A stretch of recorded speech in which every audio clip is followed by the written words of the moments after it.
tun thla chunga ram nei tu ten zang na dom na kan hmu tur a hi kan thu nei tu ten min ti fel sak lo ani chuan kan ram theuh kan huang Poni sila voina local khom zong zong tein zawain chi bai kan an buk du chawa voina hian ram nei tu te kan kim lova amai ro chu hei then an local meka ar pakhat ero hi chu kum upalam ani a hrisel to lowa khosikina tlak buka wangin voina po hian alo tel thei lo ani a voina hian kanan ko na chan tak zok ero chu railway na kan ram asut chiat chungchanga tun thlengin compensation kan la dong lova emi chungchanga hian survey te nein engkim spot verification te nei vek to ania chulai ka ra chun kan la dong lo na chana hi hriat thiam har sa kan tia BC lama te kanan kala railway lama min tira chu tiang dokin railway lama kan kala BC lama min tir boka ai nge helaya hian har satna ber lai akai kuang lai ber hi hriat thiam har sa kan tia chu wang chon he tiang hian media kal tlangin kan din huni kan an tar chuka ai helai ka ra hian zona tam tak a om thei ome tuna rail kong hon ani don to a ei wang hi aniang a ti te poka zona om thei ni amaro chu kum rei tak chung kha hemi chungchang a hi kan lo buai pui to a chu wang chon tun hun chuwa ron ir chuak hi ni lovani ti kha min lo thlir tu te kanan hriat tir duwa ne kan ramin ma son theina turata na rail kong lo lu te hi kan hlut le a apoi mo ram tan po chumi ni lai ro chuan eti lai ka ra har sana lo siam tu ni ro chu ke ni pon kan du lo ber ania ama ro chu tuna kan kaldan pai ngai angin mania interview kan nei to ang khan ke ni chu kan ril ru alangai renga tun thachung ogas thachunga kan compensation a hi ruam mana fel fai takemo kan dong ani lo chuan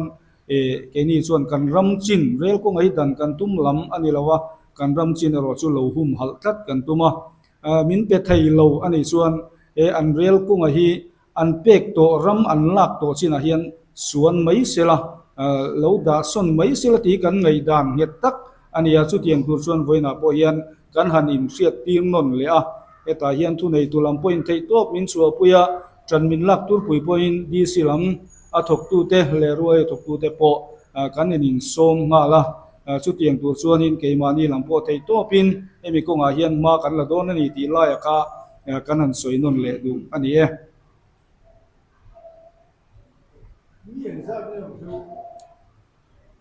awat li sa hian mi som pali dong thei tura di sina a comment te chu ania helai hi mi som pali hi engkim spot verification nei felvek ani to a chu railway lama hian in kan thelu to a amal chu railway lamin min chan na ero kan la dong lo anti hi chu kan thu hriat to ani maya aba ka chu keinin railway lamin engtingen chan do na engtingen ti do ne ro chu kan hre thiam lo ani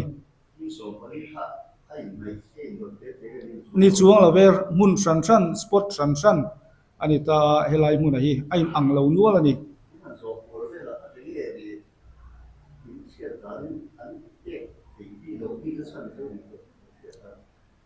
helai tak hi hriat thiam har sa min pek thei lo na chan lai tak hi enge niang o ti hi nia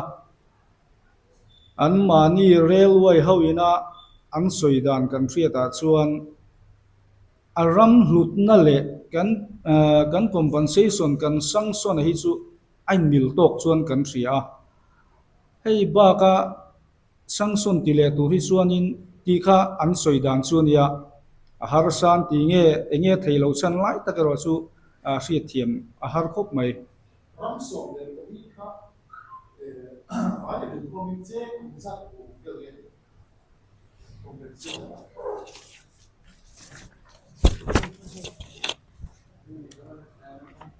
ram somle pali anbel khoma hi 14 crore 56 lakhs 29,751 59 ani vei bel se som pali nuai som nga paruk sing hi sang kwa za sari som nga le pakua ani hei hi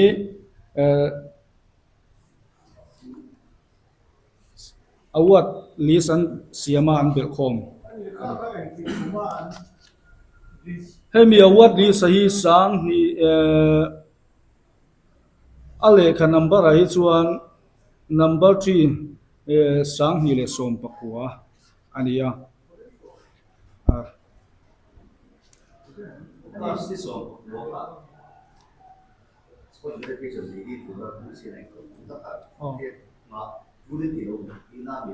August ni som pakua DC na spot verification nei thale turan ti kha kan du lo lam ani lawa amai ro chu tuna akal dan anga akal hi chuan kum ni kum thuma veile angai do na chu wang chuan rel kong aien hon to chuan min ngai saka ngem ti lai zo ka kha kan ril ro om lian ber zo kan ye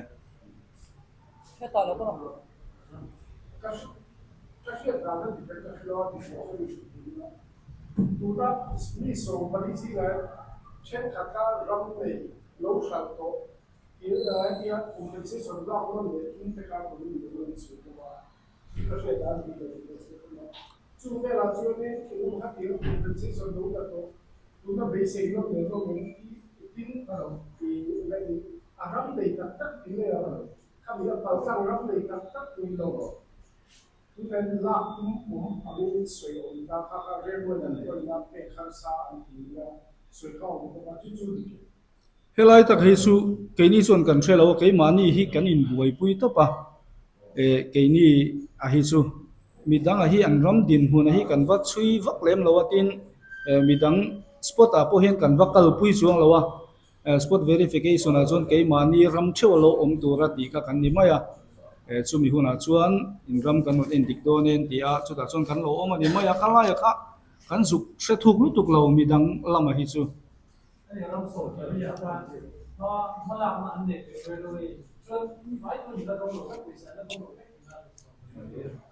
tuna awat lisan on siama hi chuan in la dong lo vek ani mai thea enge niam don to le to lo lama hi hemi a then hianin an pek chuan a copy hi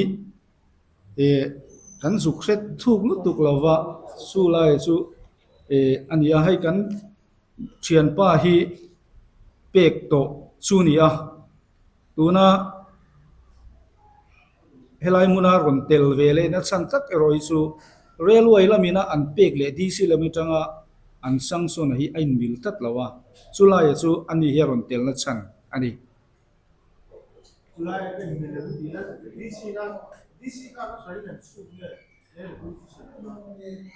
helai hi railway hu ina cheng chu ti zat an ti lai kha ani hian chu ti zat ti lai chu alo dong kim DC lamin an pek chuan en kan en bil ta si lo ni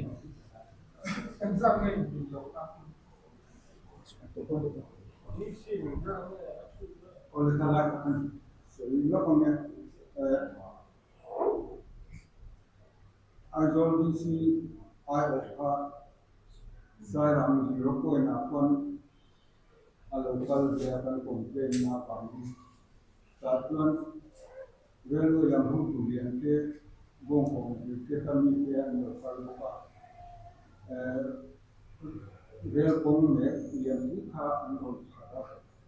ta chuan ti ma hun kha an kok lian tia ta chuan ni ka hun chu kai hun chu le do ron ha na tak ku an ya ka kong ka ku la khan rel kong asin ta koi kha ti la ya ti ya ta chuan ka dinga video chu on khan ya to video will turn in that segment including CI or around to my going and on part of Canada. But you answer railway hope to be an American Kalakan for the in India. Don't Pacopa, 2020 or Amali railway ho ku yang central mian lo kala zero point na kon function yang tak an ne dona hata kan ye ka building kan rail kon silta lam ha a dia lu no ya pa ba kan emergency sia tu rin no ra ta chuan railway kun sin a le da ni ron te hot ma ya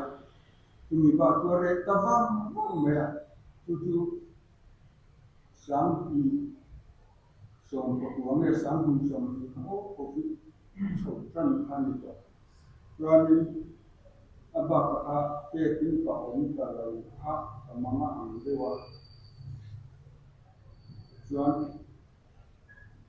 nên cái phần dễ cái này nhà lệ vang nó mà đi xia ở là có lệ các han railway ho tu lian na ka mun ni ko tir kan rail kong in ma na ta kha ani sia ta ton railway tum sin khat le jam ko to aba ka re wang wang an ta ko chen ya an ta chu ka di sia ro lo pa chuan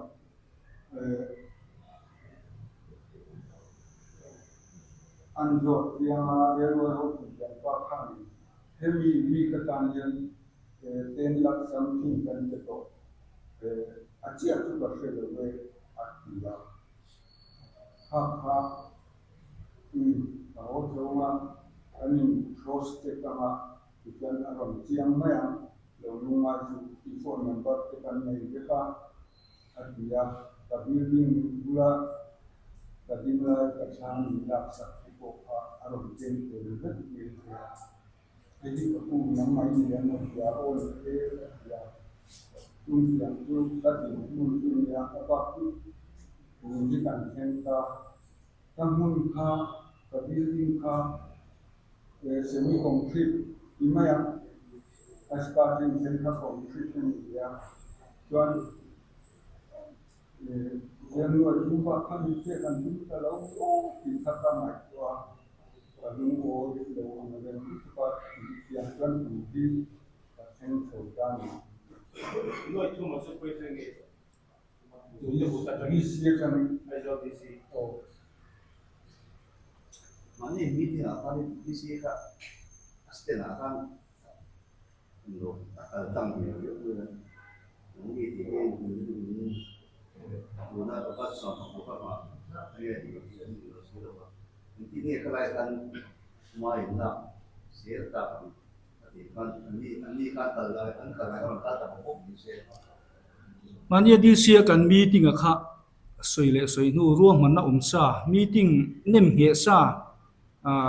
a khan min kal pui min ko khoma chu min fiat tir chu zo kan meeting a ti nga mem o ka ti dewa meeting chu ni a ming chu na ni mai the ama ka chu meeting chu ni chi lo ni antu nei antu omsa min lem nge pui kha ang mak zo ka emponi sela anun survey ni poin ha ka kan zoom lo lam ani lawa a tha kan ti thawa du tu sam zo kan ya tu na mi phei chu thar ania a thar kha ni na huna nge khan ron en dik thale sela du tu sam ani nge nge amaro chu khalai kha kal ni poin ni somle palitan chun thil rai ani chuang lawa salai a file kal chunga ka chun du chuan engpo ni sela khalama ka chu an ni chuan an kal tang pui ngai anga an ruam hananga khan lo dane mo kalama kha kan tum chuang lawa akal ngai khan kal se ti kha keima ni ril ro chuan om dan ni 这种生肉素个是处理的，因为这些呢，他们也些某些素嘛。di sila maka kan dor na ani pa form tel bok ang akan an ti deu assessment ni isa pwedeng i-passport yan assess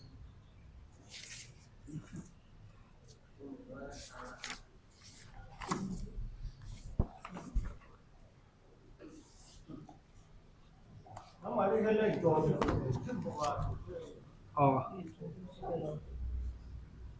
cái hi ti rem lo nga ka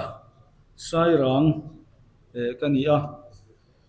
heta hian kabula thu ka dinglama mi hi pi zo than pari ania tin ka veilama mi hi pulal chuan ma sai rang vek kan ni ani ro hi chu awat li sa hian a om chi alawa ama ro chu ko tel tho khania ti lai kha kan soitel du ni chu ani khan complain alu wangin ka tiang kha hmalak na ni thung ni Với lại như là đi xuống là đi xe của cái thực hiện ăn thiệt chứ đến rồi cái gì không? siat ti lem lo o Đến cái nghe không bị compensation là ăn tết của cũng được chứ. sang ni le som pan ku vel khan compensation Ăn đi xong rồi. zia chu compensation hi hei rel kong hi kum sang mi som pakhat khan survey tan ania august ni som bi pariat khan ti chuan an han ti so map mapa thatakin kankal do na mo katia amai ro chu ti hian ke ni voin dia helaya local te mi pali bi ka hi chu cheng khatma la dong lo kan lia ti chuan thil hi kan han chui ve a kan thiam angin railway a kan pa zota chuan railway in dc a in paisa tu kan peto dc a dir ro min tia chuan dc a kan kala dc in sangson min la ron pelo an ti bok sia railway a min tir pheilia chu tiang chuan kumli chung hi kan lo ve to chuan kei phei chu ka man deuh bera ka chui ta ni ti chuan kan chuia alas la chuan hei hi buannel company ina map an ron siam ania hei heta hian hei ka chuang va maya ti chuan hela ya hian heta ala la lo hawa hian hei puka thang dinga ania ti chuan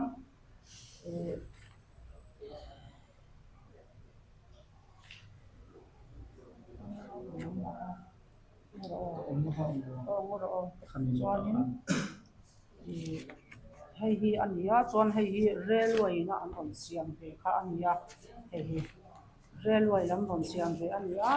ti chuan hei helai mun hi ka ram chu an ve a hei chu railway lam ina ron ti pona dik pa chuan dc lam ina an ron siam ve a kha map po hi kan nga lu tuka reng mai na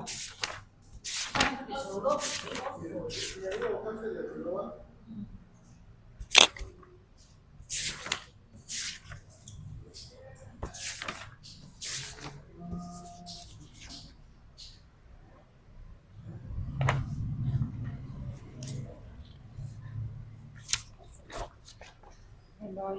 dc lam ina an siam ve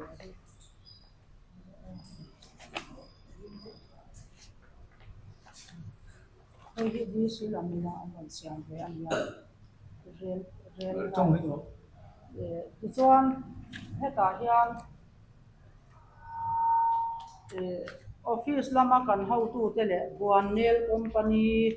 le railway le dc lam atangin sdo sadar ten amona joint spot verification min ron nei saka kan sdo sadar ko hi voi thum lai aron kal chuan ani tel lo ko hian mi dang voi hi an ron kala chuan hei hi award list an siam ani a chuan soivak dan hi ka thiam lowa kumli kumnga vel hi ka lo sui to a ti chuan railway a helaya mizorama kan bei dong ta a khonge ho tu lian lam te i zuk na te ang tim gm te administrative officer te law officer te ka zuk dia a gauhatia maligaw na kwan chu tiang chuan ka thei angin kumli chung kumin hi a kum nga na ni ka lo chuya railway in sangson min pelowa an tia railway in sangson kan pe phei vek to an ti bok sia chulai in kar vela chuanin kan ching chi ve ta ti chuan kal ngai na kan hre to lova mania media te kan som ta a sai rang vel konga interview te kan ron nei to a ti chuanin chumi hnuwa chuan chumi hma chumi ko kan ka khami hma khan nge ni kong kan ram thau hi kan lo hum halanga hetiang ani chuan ram nei tu ten kan dik na chan vo kan hmulawa zang na dom na kan hmulo ani chuan kan ram thau hi kan lo hum halange in rel kong hon tur po hi hon kan ren ti lawang ti in kan soya information kan pe a heta athu in LNB ale railway a kan vasila ti chuan chumi kan vasil hnuwa chuan atu ka emergency meeting an tia min ron kowa emergency meeting chu chuan thuoi lo ni kan hre bok sia thuoi takin kan vatel hloma ti chuanin chuta po chuan zona te po ka zota amai ro chu a chan na chia fia fai takin ka dong lova kan DC po khan ka omma thilania atia chutiang chuan india chu wangin voin ni a hian keini ram nei tu te hian kan ram hi min ti chiat sak to sia ti chiat ani tak sia chuan kan dik na chan vo le kan dik na chan vo hum hal turin le kan ram ti chiat ani anga ram nei tu ten zang na dom na hi kan hmu ve ngei theina turin voin ni a hian in ma a le in mi puina in mi tran pui turin kan ron in phau chuak ani a he tuna kan thil ti a hi hian ma a son lo ani chuan a tu langin kan kal zelanga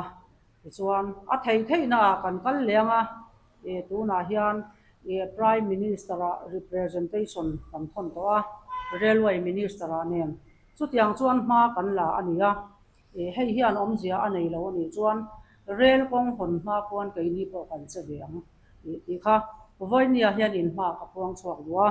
chuan kan dik na hi chu ato phengin kan hum him dona kan tlan chedon lova voinia hianin mihring tama wangin mihring tam lam ni lovin mi tlem te po ni la kan dik chuan kan huai ni ti hi voinia han ka soi du ni ti chuan he tuna DC ina min ko khoma asoya khan sport ki that le tur atia sport ki that le hi kan ngam lu tu voi za po en thara sen du chuan a mai ro chu chumi ani rual chuan thil thar dang lam tak mu le tu rom to lawa kan ram lai chiat ani to a tanela thu bo to a tuna khon ram bua mau ron chor le ba kan hu lawang kha voinia hang ka soi du boka ti chuan an du chuan ron en sela an ron keini mitlem te hi min ron en spot verification an ron tile ron ani chuan abul red atang kham spot thale vek turin voinia hian nang mani kal tangin karon awani karon aw chwa pui ni ti kha ka soi du ni chuan abul red atang khan compensation lo la to te po kha abul red atanga spot verification an ron ti thale ani chuan chuta chuan thudik dak chu aron in her chuak tura kan ngai ani chu voinia hian thu nei tu ten voinia kan ngen na hi min ngai poi mo sakin min ti lo tin sak turin voina in ma karon sai chuak tu ni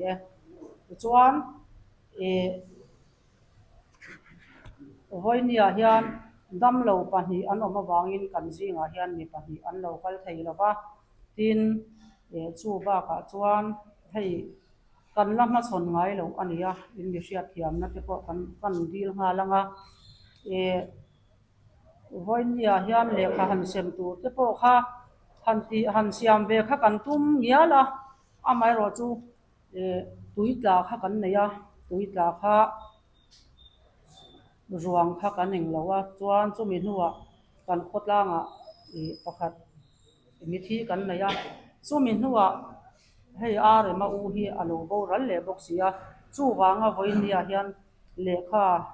เปกตูจะอุปโในเรากันนี่ที่พระกรณสวยดูบอกกันนี่ที่จวนกันทุ่งหายาจวนลูดเลตาอีละเฮ็ดยังsurvey นี่เวกโตสีvoi nga survey ni vek to report engkim fel fai taka hei document kan nei atuna hian kan so thei vek ani hei hi DC office atanga RTI manga ka dil vek ania hele heng document te hi keimani siam to pani lowa attendance sheet atanga an survey ya report an pe ka clarification an siama chumi hnuwa ti hian awat an ron ti chuaka hei hi anin ring lawa ni chuan du le ron survey thale sela apoi kan ti hau lawa amai ro chu buannel company te khan GPS mang khan an ron ena khatiang ang khan thil an ron ti to a chu ti lai kara buannel company po ring lo ang maya hetia anga an mani mi chhor ngei po ring lova an ron ti thale du ni chuan ron ti thale ro se kan chau amai ro chu an ti thathi kan I ngam lo ni lovin an ron enanga report an siamanga ti chuan min delay leanga pumin chung hian compensation hi kan lamia lamang chu kan lo wang ani a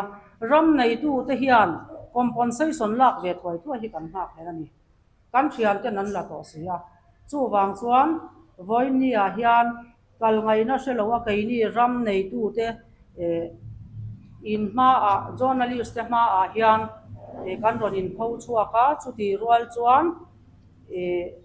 in mi tan puina voinia hian kan zawai ai o in karon nge na ni hello me你的这个时候谁咯？看你一定没有过翻过，不得了后以后看，这样看到可以比较中这点嘛。 chuang ve ke awa ta po hian a om ve ka mo